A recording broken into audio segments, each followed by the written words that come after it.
سوال یہ پوچھا گیا ہے کہ اگر کسی نے کوئی پلاٹ خریدا ہوا ہے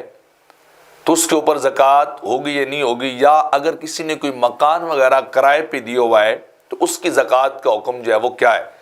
تو پہلی بات یہ کہ اگر کسی نے تجارت کی غرض سے کوئی پلاٹ وغیرہ خریدا ہوا ہے، پراپرٹی پرچیز کی ہے،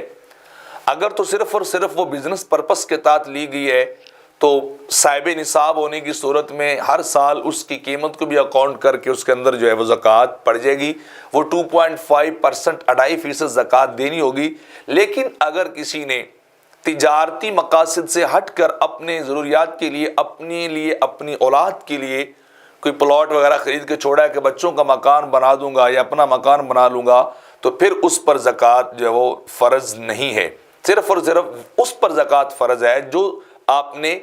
بزنس کے مائنڈ سے، بزنس مقاصد کے لیے، تجارتی مقاصد کے لیے آپ نے جو پراپرٹی خریدی اس پر۔ دوسرا یہ کہ اگر کسی نے کوئی مکان وغیرہ خریدا ہوا اور وہ کرائے پہ دیا ہوا ہے تو اس کے کرائے کے اوپر بھی اس صورت میں زکوٰۃ ہوگی اگر وہ آپ کے ضروریات سے زائد ہے۔ اگر آپ وہ کرایہ حاصل کرتے ہیں اور کرایہ آپ کے اپنی ضروریات میں لگ جاتا ہے تو چاہے وہ اربوں کربوں کیوں نہ ہو، پیسے ہوں، آپ کی اپنی ضرورت ہے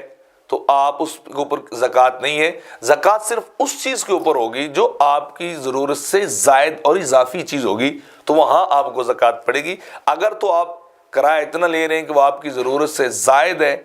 اور وہ نصاب کی مقدار کو پہنچ رہی ہے، اس کی مطلب ہے کرایہ شرح، تو پھر آپ کو زکوٰۃ دینی چاہیے۔ اگر اپنی ضرورت میں استعمال کر رہے ہیں تو پھر کسی طرح بھی زکوٰۃ نہیں ہوگی۔ یہ بات اس طرح فتاوی ہندیہ اور بحر الرائق کے اندر بھی اسی طرح جو وہ نقل کی گئی ہے۔